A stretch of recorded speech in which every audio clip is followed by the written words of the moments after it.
In the Lemurian epoch, we see the first emergence of gender as the male and female body materialize on the planet.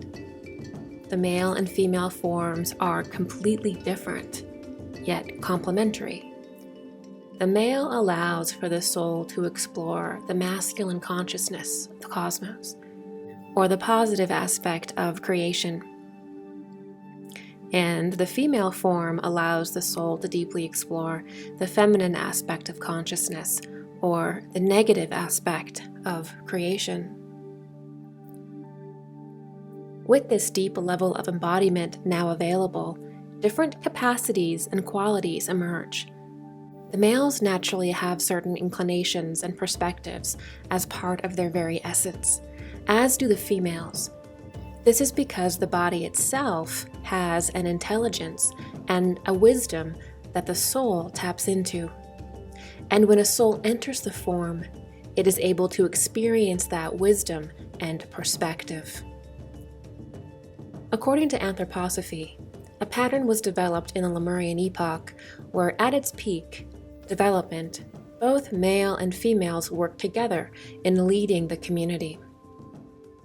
The most exalted women played a social role, the role of the oracle, the one who lifts the veils and brings the higher worlds here. The oracle, or the exalted feminine, keeps the earth, or the lower world, in contact with the higher worlds. Thus, some women at this time had become very developed and had cultivated intense abilities that allowed them to commune with the higher worlds. Their physical female body, especially their womb and limbic system, was key. Through rhythm, song, and dance, these holy women were able to rise up and pierce the veil that separated all creatures of the earth from the heavens. The whole environment would change, and for a time the highest beings would teach and reveal the mysteries of life to those in attendance. In the building and wailing of ecstatic forces, all in her presence were drawn up out of the material plane and into the forgotten kingdoms of the soul. In those moments, we could all remember that we were divine, and through those ceremonies, humanity drew the strength and inspiration to transcend the dull lies of materiality. Pythia, the oracle of Delphi, the temple queen, are all daughters of the great oracles that rose in the Lemurian times. The traditions of mediumship, trance, religion itself, and ceremony all date back to these holy daughters of the sun and their extraordinary capacities. Through them, God was known and obvious. Through them, all that were thirsty drank. Through them, the hard and cold earth became beautiful again. And it was Lemuria, the era of the moon and of Venus, that this tradition began.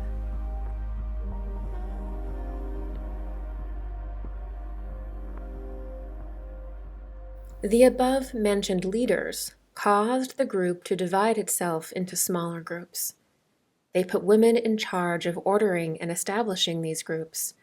Through her memory, woman had acquired the capacity to make the experiences and adventures of the past useful for the future. What had proved helpful yesterday, she used today and realized that it would also be useful tomorrow. These institutions for communal life therefore emanated from her.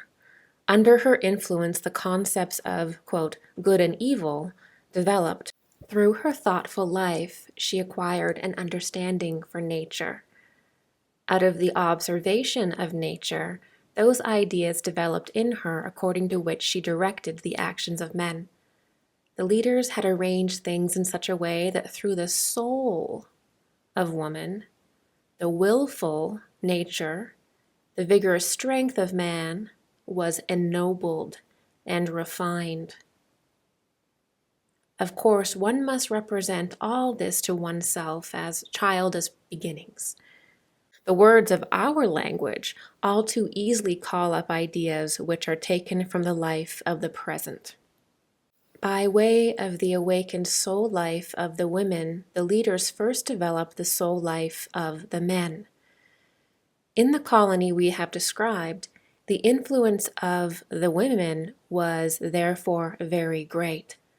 One had to go to them for advice when one wanted to interpret the signs of nature. The whole manner of the soul life, however, is still dominated by the hidden human soul forces. One does not describe the matter quite exactly, but fairly closely, if one speaks of a somnambulistic contemplating among these women. In certain higher dreams, the secrets of nature were divulged to them, and they received the impulses for their actions. Everything was animated for them and showed itself to them in soul powers and apparitions. They abandoned themselves to the mysterious weaving of their soul forces. That which impelled them to their actions were inner voices, or what plants, animals, stones, wind, and clouds, the whispering of the trees, and so on, told them. From this state of the soul originated that which one can call human religion. The spiritual in nature and in human life gradually came to be venerated and worshipped. Some women attained special preeminence because out of special, mysterious depths they could interpret what the world contained. Thus it could come to pass among such women that which lived within them could transpose itself into a kind of natural language. For the beginning of language lies in something which is similar to song. The energy of thought was transformed into audible sound. The inner rhythm of nature sounded from the lips of wise women, once gathered around such women, and in their song-like sentences felt the utterances of higher powers. Human worship of the gods began with such things. For that period, there can be no question of sense in that which was spoken. Sound, tone, and rhythm were perceived. One did not imagine anything along with these, but absorbed in the soul power of what was heard. The whole process was under the direction of higher leaders. They had inspired the wise priestesses with tones and rhythms in a manner which cannot now be further discussed. Thus, they could have an ennobling effect on the souls of men. One can say that in this way the true life of the soul first awakened. In this realm, beautiful scenes are shown by the Akasha Chronicle. One of these will be described. We are in a forest near a mighty tree. The sun has just risen in the east. The palm-like tree from which all other trees have been removed casts mighty shadows. The priestess, her face turned to the east, ecstatic, sits on a seat made of rare natural objects and plants. Slowly, in rhythmical sequence, a few strange, constantly repeated sounds stream from her lips. A number of men and women are sitting in close circles around her, their faces lost in dreams, absorbing inner life from what they hear. Other scenes can too be seen. At a similarly arranged place, a priestess sings in a similar manner. But her tones have in them something mightier, more powerful. Those around her move in rhythmic dances, for this was the other way in which soul entered into mankind. The mysterious rhythms which one had heard from nature were imitated by the movements of their limbs. One thereby felt at one with nature and with the powers acting in her.